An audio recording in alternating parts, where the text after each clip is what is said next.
This is the 20 Minutes of Influence podcast with your host, Greg Jameson. Influencer marketing is the process of identifying, researching, engaging, and supporting the people who create high-impact conversations with your customers. On each episode, I talk with industry leaders, business rock stars, and internet celebrities who contribute their knowledge about influencing others and growing your influence. Welcome to the 20 Minutes of Influence podcast. I'm your host, Greg Jameson, and I have a special guest with me today. Her name is Jennifer Yan, and I actually have just met Jennifer, but she is going to share with us a bunch of information today that I know is near and dear to most online businesses. And that is getting found and getting more sales. The thing that I know that happens to me whenever I design somebody's website even is, without exception, the first question out of their mouth is, how do I get to be on the first page of Google? Not necessarily the right question, but it is the question that's on the top of everybody's mind. The real question should be, how do I get more sales? But that's what we're going to talk about today. And I'm going to let Jennifer introduce herself a little bit further here. And I just want to say thanks for being here, Jennifer. This is going to be fun. Go ahead and tell our listeners more about yourself. Hi, Greg. Thank you so much for that introduction. So basically, SEO is definitely something that I really like that you addressed it. People are concerned with how you rank with Google, but actually what it comes down to is how many sales do you get. And so I work with like a number of Silicon Valley companies with marketing consulting for years before I opened SEO Symbiosis. So you really had to have a really great idea of who you're actually targeting first and what keywords, and basically just start from there. Who's your ideal audience? And then working to what type of content and what kind of web design do you want to have for your website. So those are really key components, but make sure that your website is as valuable as possible to your ideal audience. Yeah, now you've actually got some pretty big name companies in your background here in terms of being able to be the expert in this. It looks like when you said you've done some market research for places like YouTube and Google and LinkedIn and so forth. What, I said right up front that the thing that people tend to ask me the most is, how do I get on the first page of Google? What is the question that you tend to get asked the most when it comes to search engine optimization? I'll say it's the same exact question. Actually, they're asking you, how do I get to the first page of Google? And so like search engines, they're basically, I've read somewhere that it's like 80 to 90% of online searches come through a search engine. So when people don't know a question, answer to a question, or they don't know, or they're looking for a new product to try out, or a new service that they're looking for, a new restaurant, whichever they're looking for, typically if they're not asking their friends and family, normally they're going through a search engine. So the search engines like Google, Yahoo, Bing, they all have an incredible amount of online traffic. And with a lot of people staying home during some people are still going through shelter in place right now. There's like a huge ton of people on the online right now. And so you want to capture as many of them as possible and make sure they're qualified leads for your business. Yeah, one of the things that you said right up front is you really need to know who your audience is. And I think that is a key component to this whole thing that so many small businesses are not really looking at. They're just thinking, oh, I want to get on the first page of Google for whatever the term might be. Let's say it is selling jewelry, pretty broad, there's lots of different kinds of jewelry and whatnot, but people seem to think that because I sell jewelry, I should be on the first page of Google. And what you were saying there, you have to know who your customer is. Well, are you really trying to sell like high-end jewelry to a baby boomer? Are you trying to sell costume jewelry to a teenager? What is it that you are actually trying to sell, and who is your market? Uh, can you expand on that at all? Yeah, definitely. With your example of the jewelry, um, are you selling like costume jewelry, for example? So that's a very specific type of audience. There are people that they don't really care about the quality of the jewelry. They just maybe want to know if it looks nice. They don't really care if it's like real or not. So I would start with basically if you have a audience that, they're just looking for costume jewelry, you want to think about some of the additional keywords they're searching for. So they're probably less sophisticated than the actual people that buy pieces of jewelry that are worth thousands of dollars.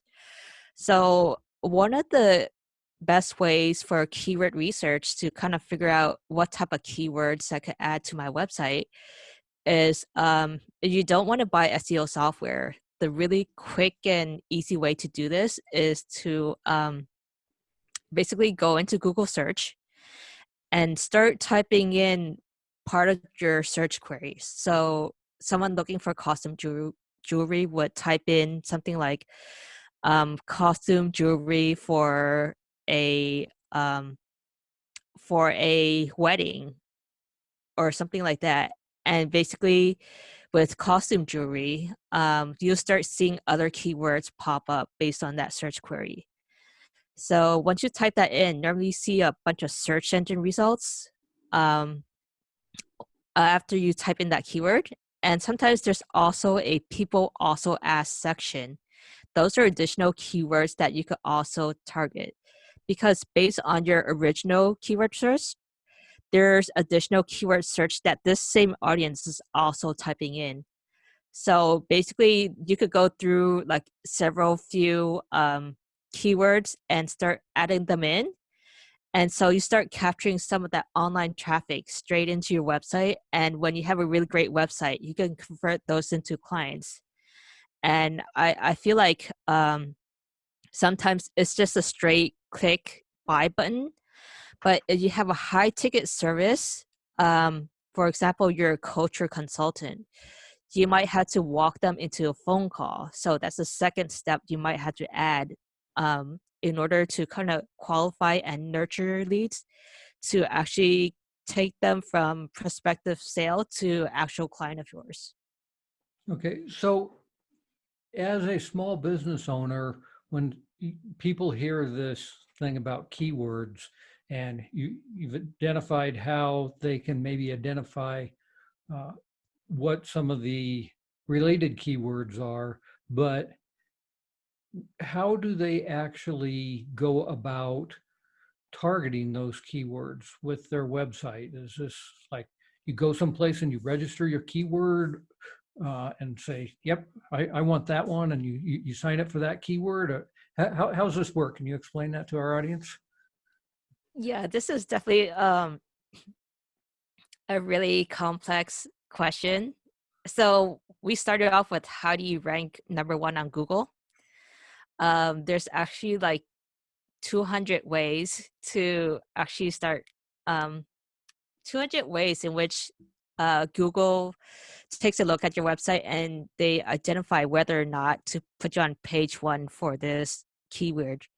So there's definitely a lot of things that go into it, but basically when you have the right keywords, um, you could put these keywords inside your website blog. So a lot of websites that I go to, that a business owner has a website, um, they sometimes don't have blogs, and that's like a opportunity that they might be missing out on, because blogs are a great way to start adding your keywords. And when you add your keywords, make sure don't put too many keywords in there, because there's something called keyword stuffing, in which you add too many keywords to a blog and then they're too close together, and Google just sees this as spam. You're just trying to get ranked for that keyword. So that's one place to add your keywords, a blog. Sometimes you have like WordPress, you could add keywords behind images as well if you want to get ranked for those keywords. And there's sometimes you could put them in normally within your content, your blog, images, and mostly those are most of the areas that you add within your website to start trying to rank for that keyword. Okay, so one of the things that I always tell people is that uh, you can sit here and you can do all this stuff with the keywords and whatnot, but the reality is that you don't get to be popular by being on page one of Google. It's the other way around. You get to be on page one of Google because you're already popular. And one of the ways that you can become popular is to have an influencer start to recommend your site and driving traffic to your site. Uh, how do you actually create rapport with an influencer, especially one maybe that you've never met before? That's a great question. There's definitely a lot of benefits with working with the influencer, but I would say it's the same fundamentals of marketing to a regular client. The way in which you market to a regular client is somewhat similar to how you would market to an influencer. Let's say you do want to get the attention of an influencer. Um, some of the things let's say you want to do link building for your website, and let's say you want to get featured on Forbes or you want to get featured on Huffington Post. One of the little hacks that I've learned is basically going on Twitter or social media and to just start that conversation on social media. And that's a lot safer way than to just go straight to their email, because with social media, they get to see your friends, they get to see your photo. There's a lot more trust going on there when you go through social media, and just start interacting with them and then comment on a post or an article that they worked on, and just let them know like how it changed your life or changed your perspective. Or some of the other ways you could start creating rapport is, if you do have the funds, is to purchase one of their products or services and then offer to give a testimonial.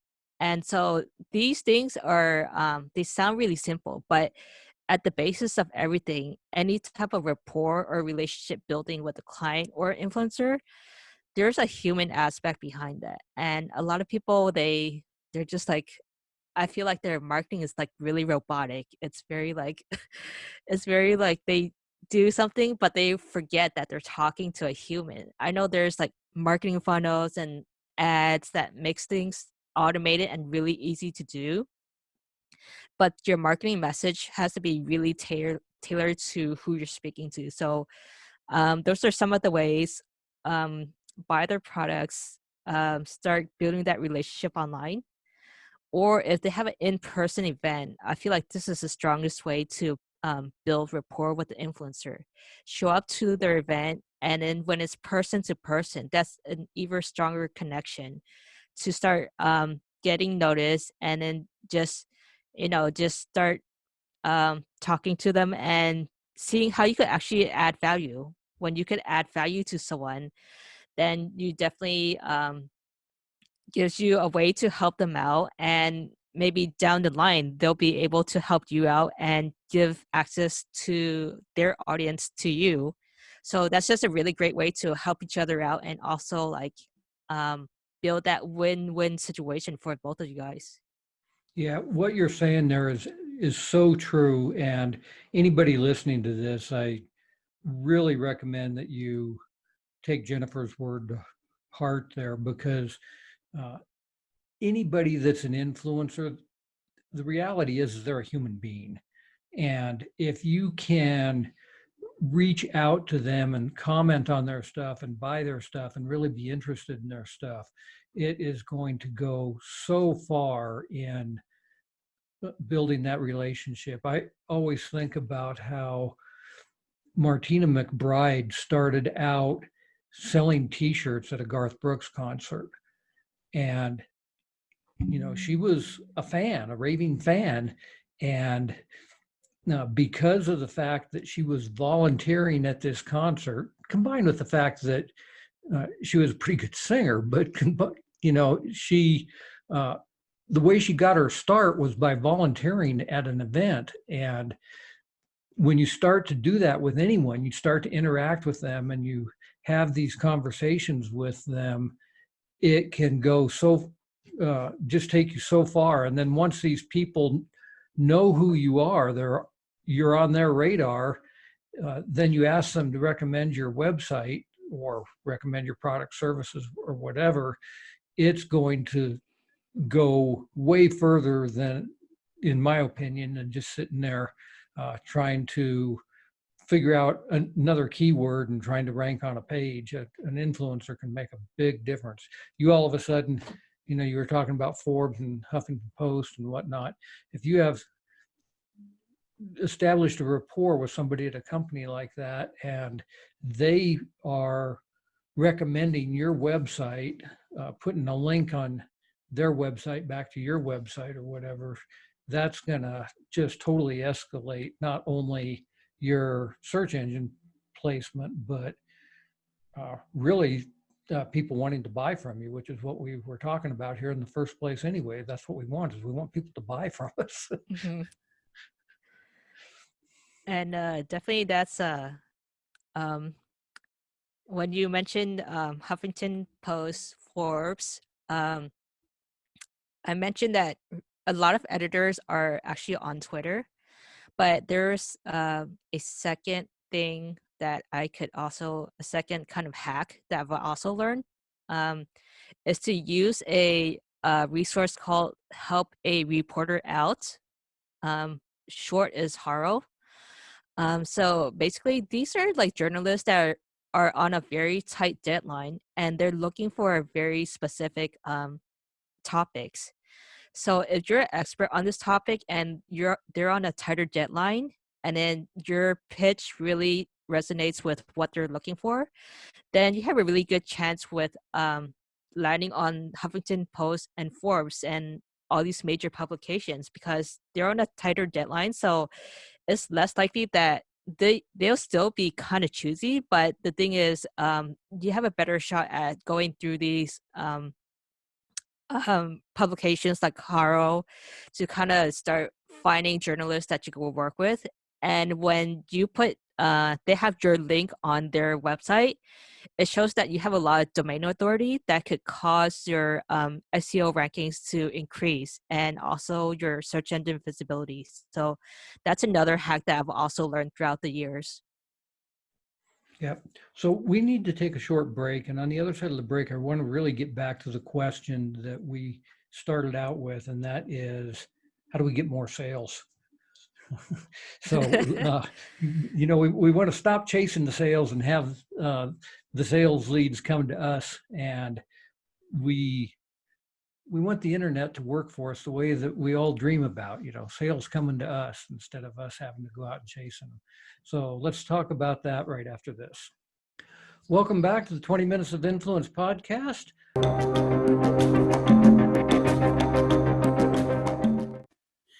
Hi, I'm Greg Jameson, the host of the 20 Minutes of Influence podcast. Every week, I not only have the opportunity, but the real privilege of interviewing experts in their field, true thought leaders, and I get to share this information with you. The purpose of this is really to help you sell more of your products and services online, which is the core premise of my primary business, Web Stores Limited. At Web Stores, we go out and we create e-commerce websites for small businesses. Plus, we do internet marketing and digital advertising for those businesses to really help them sell more online. We have a whole number of resources and tools designed to help make this process easier for businesses, probably much like yours. I've been the author of several #1 best-selling books, including Amazon's Dirty Little Secrets and The Influencer Effect, plus a whole series of online courses if you want to learn how to do this stuff yourself. The best way to remain in contact with me, besides subscribing to this podcast, of course, is to simply go to gregjameson.com/free gift, where I have a special offer for you simply because you are a valued listener to this podcast. Thanks again, and now let's get back to today's episode.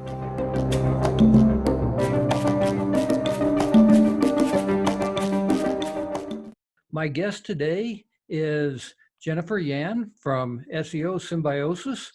And right before the break, we were talking about, okay, it's great that we've got people coming to our website, and maybe we've even got people recommending our website. But what we're really trying to accomplish here by having a business, of course, is to sell things. And we kind of are searching for the holy grail of the internet, of having people basically come to us and start buying things. So my question for Jennifer here, and I'm going to let her expand on how to do this, is how do we stop chasing sales leads and have the leads come to us instead?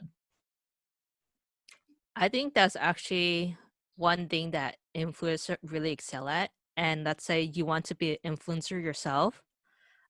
First and foremost, when you really speak to what your audience cares about, and let's say you have a whole bunch of influencers helping you gain additional traffic as well, you really stand out to them as an expert, especially when you use the exact words that they use to describe their pain points. Um, you're definitely showing that you're a thought leader in your industry. So basically, knowing the right words and having the right type of content on your website really helps.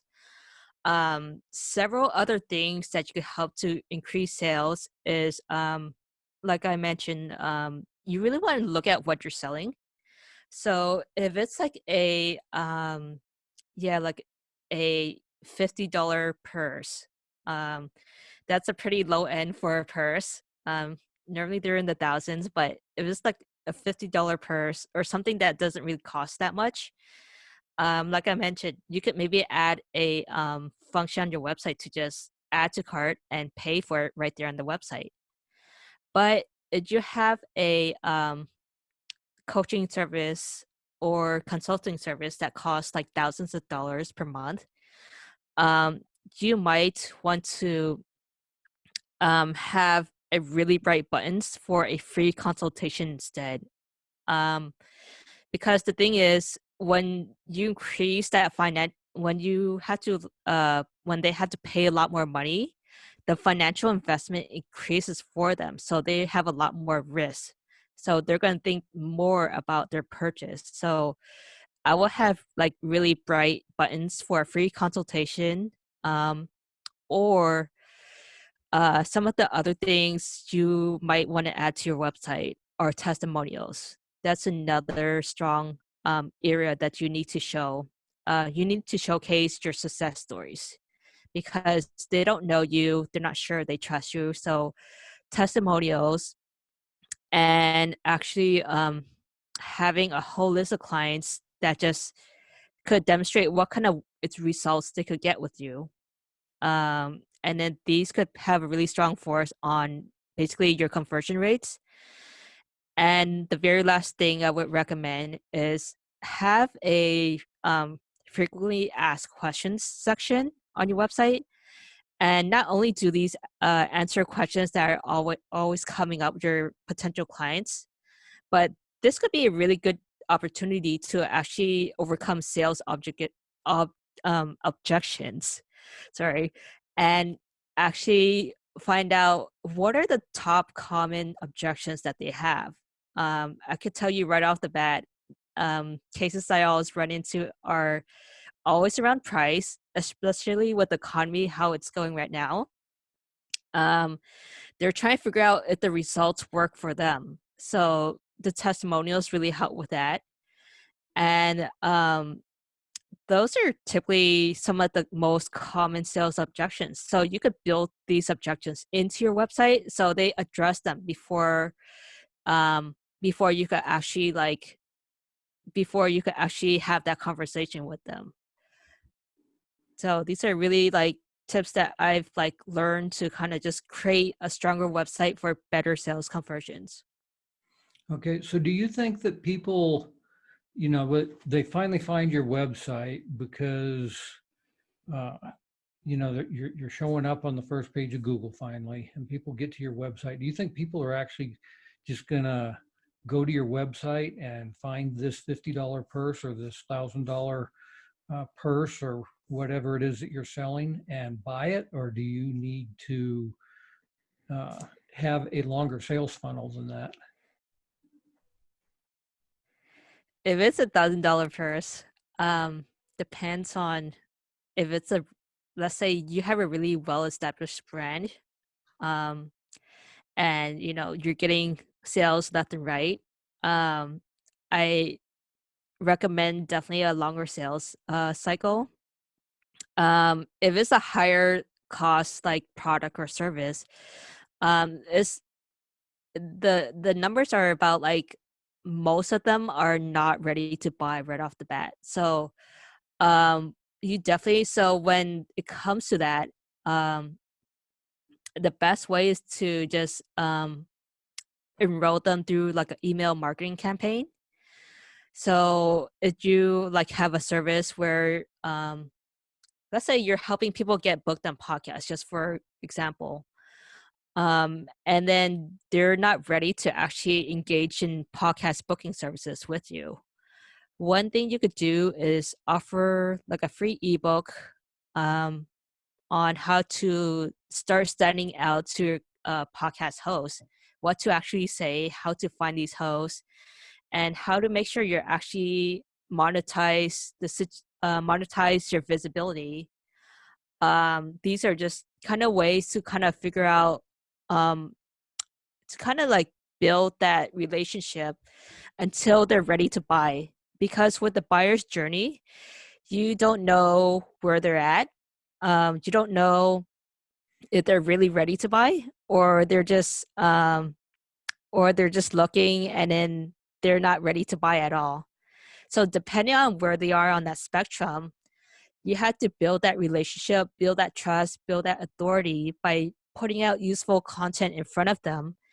And then once they're ready to get to that point, um, the best thing is to just be ready for you to present that sales offer when they are ready at that point. Because I feel like it's sales. When I first entered my company, I was like the worst salesman. I would just go straight to the sale. And that's really synonymous with like you're dating someone and you ask them to marry them right off the bat. Like I hear that analogy all the time. And that's what you definitely don't want to do. So you definitely think think about how much it costs for that client to get in with you and buy your services and products. And is there basically a way to enroll them in a longer email campaign, or maybe you have a online course or a lower ticket item, maybe that could lead to your higher ticket services down the road.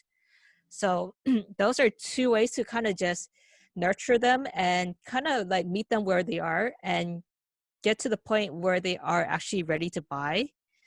And once they get to that point, it'll be a lot easier to sell because you build that rapport and relationship along the way. Yep. So you answered it exactly the way that I was hoping that you were going to do this here. And that is, yeah, people don't typically buy the first time they come to your website. Uh, you need to get them on an email list so that you can continue to market to them and sell to them. But it seems like what happens so often is people come to a website and they look around and they leave. Uh, and you don't have their email address. So I guess my question is, how do you build your email list? How do you get those people to give up their email address before they leave your website? And how do you build an email list in general if you're starting from ground zero? Um, it's definitely a lot of the first question that you had was basically how to get their email. and that could be very tricky. Um, as I mentioned before, you provide something so valuable to them that it's a no-brainer to actually enroll and get that free ebook, let's say. There's different things called in sales lead magnets, and they're just ways to kind of collect um, emails, but then you have to make sure that your whatever you're offering to them, an ebook, a quiz, an online challenge, make sure that it's as valuable as possible so that it's an easy yes for them to opt in and give them your email. And when you have a really great lead magnet, you start collecting emails. And I believe the second part of your question was, how do you start building your email list from scratch when you have 0 subscribers? And that's something I think we definitely talked about earlier on the show, is to find influencers that are in your industry that are doing something similar to you, but maybe they're not doing it exactly the same as you. So I go out and reach out to influencers. For me, I have a software called Ninja Outreach, and actually, it's a great way to keep track of my influencers that I'm trying to reach. And so sometimes I reach out to them through social media, and I always provide value. And um, I start with a compliment in a non-patronizing way, because it always starts with me introducing myself, and then just kind of slowly building that rapport. So when you have influencers with your entire network, and you have like a whole network of influencers working for you, that's the strongest way to start building authority and building your emailing list, because they spent years or maybe even decades building their emailing list. You don't want to do that. You want to be as efficient and powerful as much as possible. So you're leveraging their emailing list. And when you have several people to leverage, then you could have like a whole network of JV partners, influencers to start promoting your product and services, and maybe their word is a lot stronger than yours with their audience. So that's really powerful in creating your emailing list. And I agree with that, but what's in it for them? I mean, why would somebody with 100,000 people on their email list want to promote uh, someone who doesn't even have an email list? Why would they do that? I think if you're just beginning, um, I actually think of my influencers in different categories. Um, so then I think of them as the um, first degree of influencers, second and third. And so when I'm first starting out, I don't really reach at the very top of the tree first. I actually start with the ones that are around my area of like expertise. Like they have the same amount of influences. Like they're starting from scratch, and basically I work my way up, and that kind of builds my portfolio of the people that I've worked with. And once they've seen that I've worked with a number of people of influencers before, then I go and actually find out what their needs are. And sometimes I go and see if they like I mentioned, if they have a product or service that they're offering, if I could purchase it and offer a testimonial of how great my experience was. I always find a way to provide value, or sometimes a handwritten note. No one writes handwritten notes anymore. It's all emails. So that's another way to add a personalized touch or send them personal gifts. Um, Sometimes I just treat them as I want to be treated, and how I could actually, um, kind of start building the more human relationship with them. So I actually start small and start working my way up. And if I could find any intros to them, I'll definitely look within my LinkedIn network and see, is there any way my network links to their network? And maybe I could go through several introductions to actually get to the right influencer that I'm targeting.